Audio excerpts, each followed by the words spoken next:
de quero trabalhar nos games, quero trabalhar com games, quero Uhum. fazer alguma coisa relacionada a. Tem muito espaço e principalmente tem muita coisa que é feita de maneira até amadora. Uhum. Tipo, dar cara a tapa e de alguma maneira meio que se pôr em posições em que você tenha algum produto a ser, no caso de empreendedorismo, de Uhum. você ter alguma ideia ao produto para ser explorado ou aproveitado por alguém.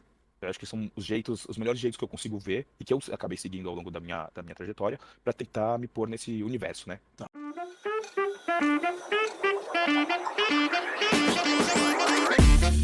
Bem-vindos ao Empreende 360, um podcast sobre os bastidores do empreendedorismo. Eu sou o Lucas, para a gente dar seguimento na série que a gente construiu nas últimas semanas, que é como fazer dinheiro com alguma coisa específica. Hoje, para a gente falar de jogos. E para falar de jogos, temos aqui na nossa presença digital, já testando um novo formato também digital, Pedro P3. Seja muito bem-vindo, P3. Obrigado, Lucão. Aliás, obrigado pelo convite. Sejam bem-vindos aí quem estiver assistindo. Pode me chamar de P3, Pedro P3, né? Meu nome não é P3, mas todo mundo me conhece por P3, meu nome é Pedro, mas acho que pelo menos nesse mundo de games, mais do que qualquer outro lugar, P3 é como a galera se referencia a mim. E, porra, é uma honra estar aqui, cara. Para mim também, pode ter certeza. Até pra gente situar também um pouco nossos espectadores, que não são necessariamente do mundo dos jogos, como é que a gente vai fazer hoje? A gente vai explicar um pouco, primeiro, né, o que é o mundo dos games e como é que ele funciona, e aí a gente entra realmente no nosso assunto, que é como empreender no mundo dos games e como fazer dinheiro, não necessariamente só dentro do empreendedorismo, mas também de outras formas, né? Então, pô, o mundo dos games é uma indústria gigantesca, que hoje é a indústria que mais puxa evolução tecnológica, inclusive, né? Exatamente porque cada videogame, cada jogo saindo sempre com não só tecnologias de processamento, mas de visual gráfico, entre outras coisas, e isso vai puxando tecnologias e puxando outras indústrias, e puxando a indústria dos filmes. Então, para quem não pertence à indústria dos jogos, talvez não saiba, mas hoje é uma das maiores indústrias que existe no mundo inteiro. E por causa disso, somado, acho que é o desejo de quase todo menino que jogou videogame quando pequeno, vem a pergunta: pô, será que não dá pra eu trabalhar com isso? Será que não dá pra eu tentar ganhar dinheiro com isso ou fazer alguma coisa com isso? E aí, hoje a gente vai passar bastante pela história do P3 porque ele levou isso a ferro e fogo, falou: vamos tentar, né? Então, P3, como é que foi seu começo então? Conta pra gente. Cara, eu acho que assim, até antes de falar um pouquinho do começo, eu acho que uma coisa que é interessante só deixar claro é que eu acho que você já falou, né, que é uma das maiores empresas, etc., mas games, como qualquer outra indústria dessa gigantesca, se a gente falar cinema, se a gente falar, sei lá, indústrias de mídia de maneira geral, você pode trabalhar com muita coisa diferente. Muita, muita coisa diferente. Você pode, no cinema, você pode ser o cara que está editando cor, você pode ser um ator, você pode ser o cara que escreve roteiro, você pode ser o cara que, sei lá, vendeu uma história, né, tipo, ali pro cinema, você pode ser muita coisa diferente. Nos games é a mesma coisa, né? Uhum, Então você vai poder ser o cara que tanto trabalha com jogos, você pode trabalhar um cara que trabalha com a mídia em volta de jogos, que nem, né, no cinema, você pode ter um canal de cinema ou você pode ser trabalhar no próprio cinema. uhum, Então acho que esse paralelo com outras mídias funciona muito bem para a gente não só falar sobre coisas possíveis de uhum. trabalhar com, seja empreendendo, seja CLT, né? Ou ah, sei lá, ou então, tipo, se você vai fazer um paralelo, eu acho que a mídia é o melhor jeito de fazer, qualquer outro tipo de mídia é o melhor jeito de fazer esse paralelo. Uhum. Dito isso, ah, eu pelo menos, né, a sua pergunta, né, foi de como que eu comecei, etc.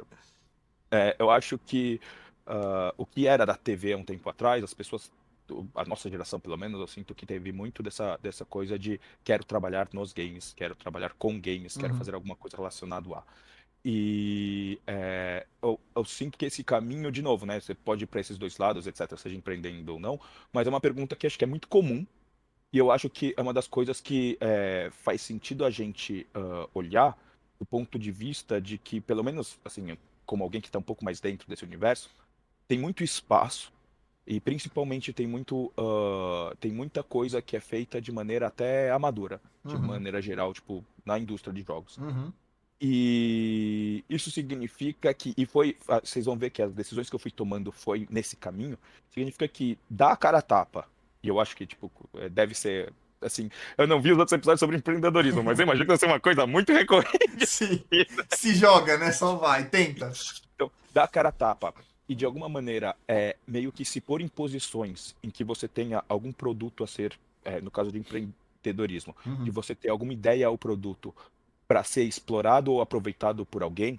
Eu acho que são os melhores jeitos que eu consigo ver e que eu acabei seguindo ao longo da minha trajetória para tentar me pôr nesse universo, né? Tá. Então, assim, eu desde pequeno gostava de videogame, acho que eu nasci em 85 até, então é um pouquinho, acho que foi ali a parte mais velha, digamos assim, dessa geração que tipo que foi, Sim. foi dos jogos e etc, né, das primeiras gerações.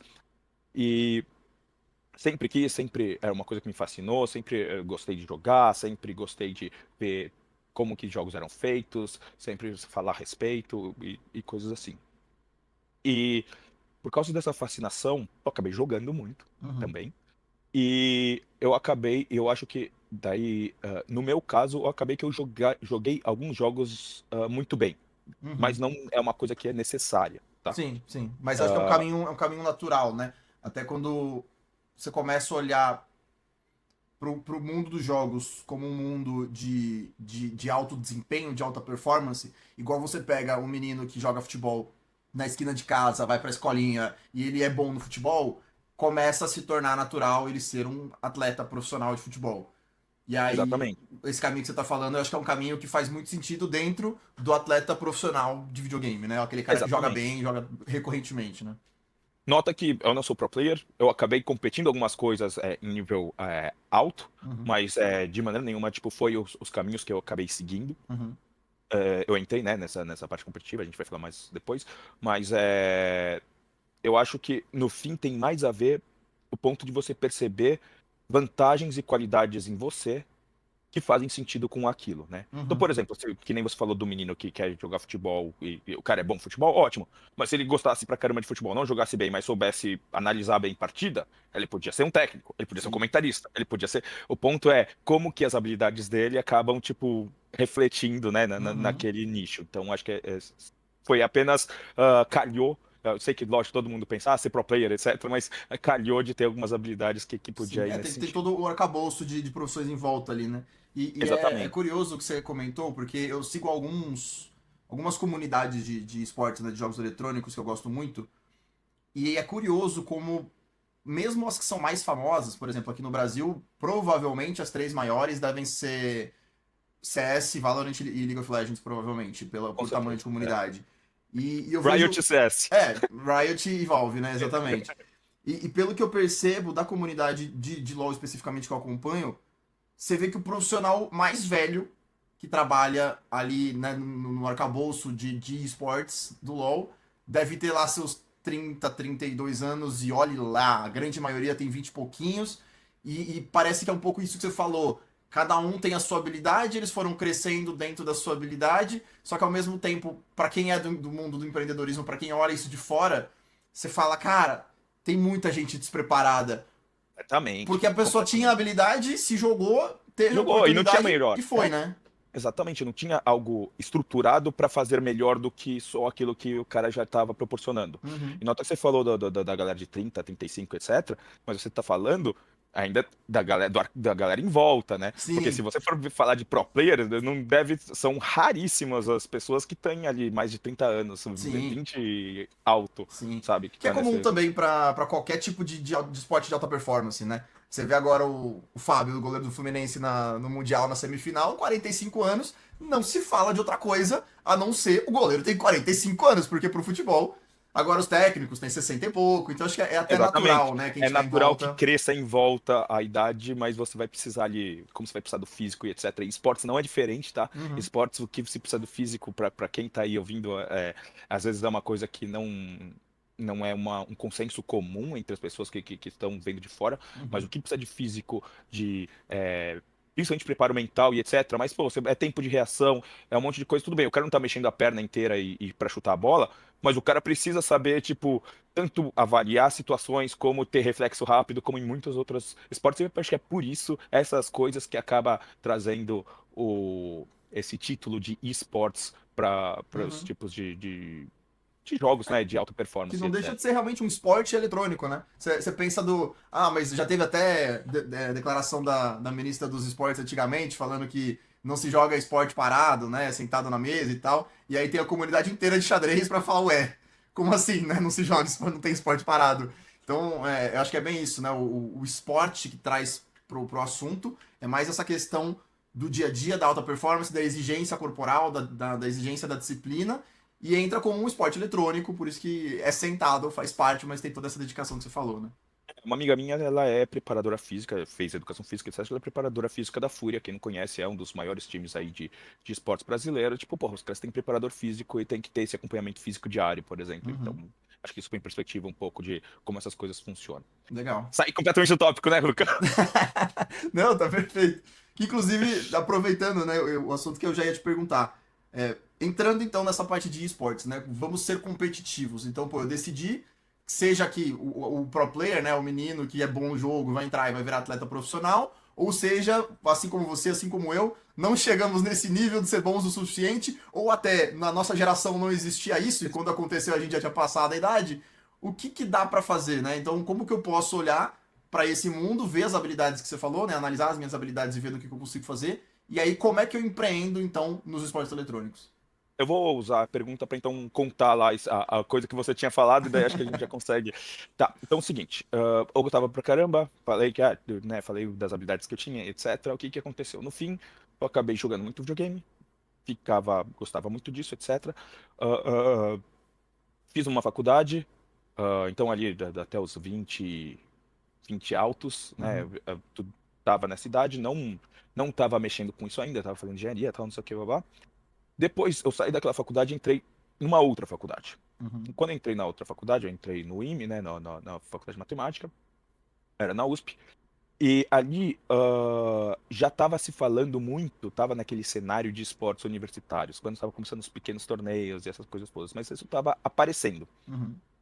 E como isso estava aparecendo na época, é, quando você falava com seus colegas, quando você falava com todo mundo em volta, todo mundo jogava videogame, sabe? Ainda mais quando você vai não só para um curso de nerd, né, digamos assim, então, tipo, era matemática, mas também o fato de ser na USP, então, tipo, também era nerd, era o nerd do nerd, sabe? Tipo, Sim. digamos assim.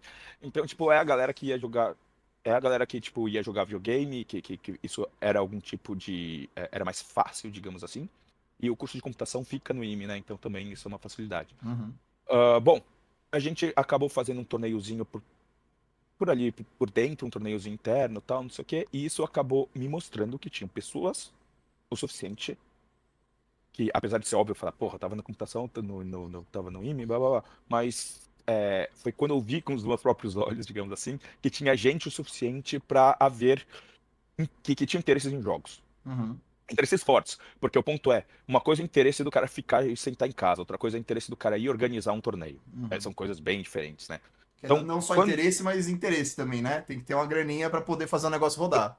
E tempo, e o tempo, tipo, Uhum, e saco e tudo mais, sabe? Tipo, no caso ali nem era grana, porque, tipo, no fim tipo, a gente fez um torneio de LoL, tipo, entre os alunos lá do instituto, conseguiu tá. ir atrás de sala para alugar, levar PC pra salas, etc. Então foi um torneio interno. Uhum, Mas isso foi o que me deu a visão que tinha gente suficiente que tinha vontade. No fim tá. foi isso.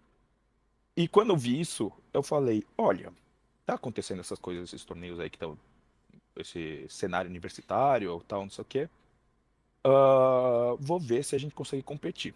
Só que daí eu comecei a conversar com essas pessoas, tal, de torneio, etc. Falando, pô, acho legal, não sei o quê, queria participar, queria jogar pela faculdade. Você acharia que é legal? Pô, acharia legal jogar pela faculdade, sim. Comecei a ver que não só tinha identificação com a faculdade, como a galera queria jogar pela faculdade. Então, Uhum, tipo, o cara que tem tesão de jogar basquete pela faculdade, tipo, porra, tinha um cara que queria muito jogar League of Legends pela faculdade, isso não existia na época. sim.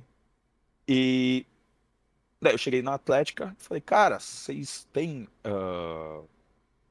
assim, é um esporte, então, tipo, como que isso funciona, né? Eu tô indo aqui pela organização universitária normal que trataria desse tipo de coisa. Bom, a gente não tem, mas a gente não sabe como faz. Daí eu falo, então, se eu pôr a cara a tapa aí, posso pegar essa bomba pra mim? Pode. Bom, então, Legal. muito obrigado. Eu acabei de ser nomeado, autonomeado, tipo, DM de esportes do IME. E daí, tipo, fui lá e comecei a tentar organizar coisas nesse sentido e tudo mais. Uhum, O cenário era propício para isso, porque já estava tendo alguma movimentação, a gente acabou, tipo, não é como se eu tivesse que inventar os torneios estavam começando a aparecer, então uhum, foi coisas que eu comecei porque eu estava vendo do começo, eu comecei Eu tava vendo como ser boa. Mas porque eu estava vendo isso sendo iniciado pela comunidade, sendo um movimento que estava sendo iniciado, tipo, no cenário nacional, ah, fez sentido eu aproveitar aquele momento para pegar aquela oportunidade e começar ah, uma organização de esportes dentro. Não era uma Uhum. organização só de esportes, era uma parte, né, um segmento de esportes dentro da Atlética, mas foi a primeira coisa que teve dedicada para esportes na USP inteira. Não tinha Tá. ainda, tipo, se você for ver hoje em dia como funciona, né, você tem as atléticas e você tem as organizações de esportes, tipo, muitas vezes elas são entidades até separadas Uhum. no cenário universitário. E no IME não foi assim mesmo, porque não havia essa estrutura. Uhum. Foi como foi. E Sim. é um pouco da dica que eu tava falando antes, tipo, cara, você não vai ter, acho que essa parte de empreendedorismo, você não vai ter, tipo, modelo atrás para seguir. Você vai olhar e vai falar assim, vou tentar fazer o melhor com o que eu tenho É. aqui, né? Não, o que você tem de modelo é o que alguém fez e deu certo, que é a garantia nenhuma de que vai dar certo pra você. Então, E muitas vezes em outra área, né? E muitas vezes sim, em outra sim, área. sim. Com certeza. Então, ok, beleza, comecei a mexer com isso, legal, blá, blá, blá, blá. O que isso me fez? O que isso me fez de bom? Isso me fez entrar em contato com muitas outras pessoas que estavam gostando de jogos e que tinham vontade o suficiente para por esforço e dedicação em algo relacionado a jogos e Uhum. esportes, tá? Me fez mais coisas? Me fez depois, e a gente chega lá, mas assim, hoje em dia eu acabo conhecendo muitos profissionais que trabalham hoje em dia em muitas áreas diferentes de games, por quê? Porque um era o DM da faculdade da Poli, a outra era quem fundou não sei o que na faculdade de comunicação, e daí, tipo, hoje em dia ela é uma Rioter, ela trabalha na Riot, Uhum. etc. Daí eu falo, ok, oi, não sei quem, ela sabe quem eu sou, por quê? Porque a gente participou desse cenário inicial juntos. Cara, e é curioso, assim, é curioso e ao mesmo tempo é óbvio, né? Mas como alguns elementos do empreendedorismo eles são sempre os mesmos e não importa Um o, Silicon Valley, tipo, que eu é, tava não pensando. importa de onde você tá falando, mas é isso, né? Tanto a parte que você já tinha falado, de, cara, se jogar, ver onde sua habilidade atende e fazer acontecer, mas eventualmente a gente chega no networking. A gente chega na situação de pessoas que você conhece e que tem um objetivo em comum e te leva para algum lugar, e aí às vezes você acaba parando onde você nunca imaginou que você fosse parar por causa de networking, e assim, acho que é marca registrada do empreendedorismo, né? O fazer e o networking. Acho que esses dois são. E eu acho que é interessante, quando a gente está falando de empreendedorismo até de maneira muito mais geral, né, ciência de games, como, tipo, no fim, eu acho que a generalização disso é você ir lá e fazer, né, Uhum, beleza? E esse networking, no fim do dia, é você conhecer pessoas que tiveram vontade, dedicação e tomaram risco de fazer também. uhum, Porque no fim, não é que você está conhecendo pessoas que estão no mercado, também, lógico que pode acontecer, ainda mais coisas em mercados mais estruturados. Mas a ideia é que você conheça pessoas que acabam tendo em comum com você. uhum. Então faz muito sentido que esse networking vai ser mais valioso, porque não é que você está conhecendo a pessoa que você conheceu ali na empresa, por exemplo, que você trabalhou, seu colega de trabalho, você não sabe nada sobre ele, mas tá bom, ele trabalha no mesmo setor que eu. É alguém que passou por muitas experiências parecidas, é alguém que tomou muitos riscos parecidos, e é alguém que vai, como esses mercados acabam sendo amplos, porque você acaba pegando num começo, digamos assim, né, nessas Uhum, situações, vão parar em lugares muito diferentes, mas essas pontes permitem cada profissional acabar acessando um uhum. desses lados. Tipo, então, acho que é interessante que é um networking, mas é como se fosse um networking mais refinado, digamos Sim. assim. Eu acho que até que essa talvez seja a maior dificuldade de qualquer empreendedor hoje em dia. Porque sempre que você fala de grupo de networking, de eventos de networking, esse é um dos maiores problemas. Porque às vezes você chega lá, você tem uma indústria de peças e ferramentas, e aí você chega lá e a maior parte das pessoas ali é do ramo da alimentação ou de alguma outra coisa, e você fala, cara, o quanto eu tenho de ganho real de estar nesse evento, né? Porque aí você precisa ficar minerando cada uma das pessoas para uma delas falar, não, porque eu uso um fogão industrial e eu preciso de peças. Você fala, opa, achei. É, Agora, agora, e não tô nem falando de fazer o negócio no evento, né? Mas pelo menos algum contato que faça sentido comercial para você de alguma forma. Isso é muito difícil. Todos os eventos que eu já participei até hoje de networking, independente das áreas, cara, assim, são complexos. Então, talvez isso seja até positivo dentro do mercado dos jogos, porque como você já tá ali dentro do mercado, via de regra, você vai encontrar pessoas mais direcionadas, né? só isso, eu acho que como é um mercado que, tipo, ele se, tipo, ele tá cercado por um hobby, né? Tipo, na verdade, ele cerca um hobby. Uhum. Eu acho que também a parte de identificação com outros profissionais é muito mais fácil, porque se você está no mercado de peça, tudo bem, o cara pode entender pra caramba de peça, etc. Ninguém faz da vida. Fala, não, o que que você faz no seu tempo livre? Puta, cara, eu olho o catálogo de peça. Tipo, ninguém faz isso, Ninguém sabe? gosta, né? Agora, nos jogos e nos filmes, e quando a gente tá falando de indústria de entretenimento, eu acho que, tipo, é uma Uhum. diferença da indústria de entretenimento. Eu acho que isso é um diferencial bem grande. Tipo, você sempre pode acessar outra pessoa. A pessoa, na verdade, a pessoa que tá nesse mercado e não gosta, ou que não tem uma paixão, sobre esse mercado, principalmente no começo, porque daí no começo é quando tudo tá ferrado e você precisa mais ainda se doar e mais, etc. Mas, é, então, a pessoa que não tem isso, ela, na verdade, é o alien, ela é a exceção. Porque Uhum. todo mundo gosta de jogar. Então é muito fácil, se você for num evento de empreendedorismo de games, você pode sair de lá, tipo, se você quiser falar com alguém, é fácil. Tipo, você sabe coisas Sim. que a pessoa gosta instantaneamente. É a mesma causa, né? O mesmo propósito que todo mundo tá ali, né? E Tipo, acho que aí, até. Oi, fala, fala, fala. não, é só uma pergunta que veio na cabeça aqui pra gente até correlacionar, porque tanto você quanto eu, né, nós somos desse mundo de jogos, e aí eu tô pensando pra quem tá assistindo a gente, tá legal, mas tô entrando agora, cheguei agora, seja porque é uma pessoa nova que gosta de jogar e não entende tanto dessa parte de empreendedorismo, ou um empreendedor que gostou do mercado, o que seria legal para essas pessoas começarem, né? Principalmente dentro dessa parte de esportes, né? Então, quais são as possibilidades, quais são os caminhos, aonde você enxerga hoje, 2025 e até um pouco para frente, que tem oportunidade para empreender dentro de esportes? Olha, eu acho que assim, de maneira geral, uma grande faceta, né, dos esportes, eu pelo menos olharia, tipo, outros esportes de maneira geral, como que eles conseguem dinheiro. E muita dessas coisas é em mídia, e eu acho que faz sentido a gente até falar disso Uhum, de uma maneira mais ampla depois, tal, não sei o quê. Então, lógico que, tipo, você tem um time de esporte, tipo, como que um time ganha dinheiro? Ganha com patrocínio. Ganha com camiseta, ganha com venda de produto, tipo, então uhum. essas coisas. Ganha dinheiro com torneio, sim. Mas o Palmeiras, o Ah, Corinthians, mas vai etc., não direto pros sobrevivem de atletas. torneio, né? É, e normalmente vai pro atleta direto, né? Premiação de torneio deveria não passar pela organização. Normalmente premiação de torneio é direto pros atletas, né? Então, mas assim, então, se você quer empreender nesse meio, o que eu consigo pensar é, papel de mídia, propaganda, Uhum, etc. Seja a pessoa que lucra em cima da imagem, eu acho que tipo pode ser um jeito bom. uhum, Dois, seja alguém que lucra com a imagem de algo que você produz. Então, é um outro jeito, né? Então, por exemplo, que nem você tem o time e você está produzindo a imagem, digamos assim, está produzindo um conteúdo que você vai vender para um patrocínio. uhum, Se você é uma empresa que quer patrocinar, você pode ganhar alguma coisa. Se você conseguir transformar a imagem dos esportes em algo que agregue mais valor do que o que você está pagando, obviamente, mais valor no seu produto, ou mais valor nas suas vendas, ou o que que for, uhum, né? Então, é um jeito. Eu acho que tem uma das coisas que é muito interessante também que nem a gente estava falando do mercado, que todo mundo que está nesse mercado é tipo relacionado a esse hobby. A identificação do mercado gamer, ela é uma coisa que é muito grande. uhum. Eu acho que no futebol, por exemplo, isso isso mas eu acho que já foi mais forte no passado, com Sim. certeza. Mas então o que acontece é, quando o cara ama jogos, ele ama jogos muito. Uhum.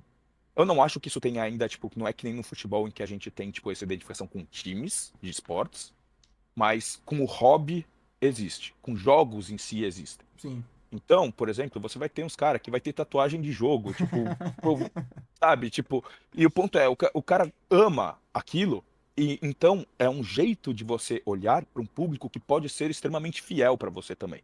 Uhum. Sabe? Então, são essas coisas primeiro, tipo, que eu olharia, tipo, o que que o mercado de games, do ponto de vista, acho que, olhando principalmente a pessoa que tá querendo empreender, mas não conhece muito do mercado, tô mais, tipo, Sim, olhando para sim. esse lado, tá? O que que o mercado de games tem de diferente e de atrativo em relação a Legal. outros mercados? Cara, e aí Eu acho que você. não Pode tem de falar. atrativo. O que eu acho que não tem de atrativo? A galera é muito mais nova. Uhum. Então significa que você pode ter um problema de choque de culturas muito diferente, do mesmo jeito que você entende que a pessoa tá, tipo, por exemplo, tá bom, P3 gosta muito de videogame, ele tem tatuagem, tem não sei o quê, legal. Tá bom, mas uma coisa é você entender que eu gosto muito de videogame, outra coisa é como que você vai, tipo, entrar no meio dessa Uhum. identificação. Porque eu não estou identificado com a sua marca, eu não estou identificado com isso. Uhum. Eu só estou identificado com uma coisa que você sabe que você pode usar. Uhum. Mas mexer nisso significa que você, de certa forma, você tem que se pôr, ao meu ver, de uma maneira muito adequada às visões desse mercado, para que você ganhe Uhum. das sinergias de identificação dessas pessoas com o produto. Faz sentido.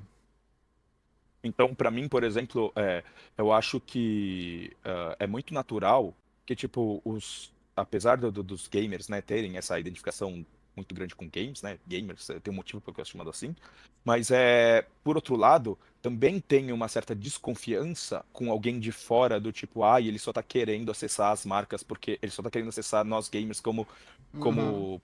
mercado e não tão necessariamente com os valores alinhados com a Não gente. respeita a causa, né? Não respeita o propósito. Então acho que, tipo, são coisas que uma marca que vem de fora, alguém que tá querendo ver de fora, ele precisa entender muito bem o que que é esperado ou não dele pra ele entrar nisso. Por outro lado, ele tem bastante a ganhar com Uhum. quão. Cara, desculpa, assim, mas eu não vejo ninguém mais. Eu vou chamar quase trouxa, essa é a real, de que, tipo, nós gamers. Que, tipo, mano, é a empresa lançando o jogo a 300 conto e galera fazendo fila pra comprar, tipo, pelo amor de Deus, sabe? Tipo, não existe fanatismo maior. Então, se você Sim, consegue, como empresa, tipo, acessar isso, tipo, você tá feito. Essa é a com real. certeza. Legal. E aí, cara, você falou bastante, né, citando em tudo isso que você estava falando, sobre mídia, né? E aí, falando sobre mídia, a gente entra num assunto muito diferente e ao mesmo tempo similar do que a gente está falando, que é a parte de conteúdo, é a parte de como a gente pode empreender independentemente dos jogos, né? Mas usar essa parte de criação de conteúdo. E aí, vamos aproveitar esse momento, então, para fazer uma separação clara aqui em dois episódios. Por quê? Terminamos aqui o nosso primeiro episódio sobre jogos e esportes. P3, muito obrigado pela participação. A gente volta em breve para falar sobre mídia no episódio separado. E aí a gente deixa suas redes sociais, seu Instagram, o que você quiser divulgar nos dois vídeos. Então, quais são as redes sociais que você normalmente é encontrado e como que as pessoas podem te encontrar? Bom, eu mexi bastante com criação de conteúdo, então, né, também tem esse ponto pra segunda parte aí, pro segundo episódio. Mas o meu Insta normal é P3 underline underline, tá? Uhum. P mudo 3 underline underline. E assim, é um Instagram tipo pessoal, mas eu lido com muita coisa de trabalho, etc. lá, sem problema nenhum. Legal. Eu tenho alguns projetos de criação de conteúdo, eu tenho um canal no TikTok que é P3 underline, underline também, mas Uhum. é um canal que tá mais paradinho, mas se alguém quiser pelo menos conferir o tipo de conteúdo que eu produzia ou pegar às vezes como uma referência, alguma coisa assim, fica à vontade. Eu vou começar um outro canal em breve, que não é sozinho meu, Legal. mas aí é mais para criação de conteúdo mesmo. Eu não sei se é melhor deixar aqui, se é melhor do outro episódio, que daí é só de criação de Na conteúdo. dúvida, fala nos dois. Então, que é XPA2, que vai ser um canal de criação de conteúdo de jogos, sou eu e minha namorada fazendo, XPA2. Que legal. Bacana, cara. Muito obrigado, então, pela presença nesse primeiro episódio. E a gente se vê. Até mais, valeu, Lucão.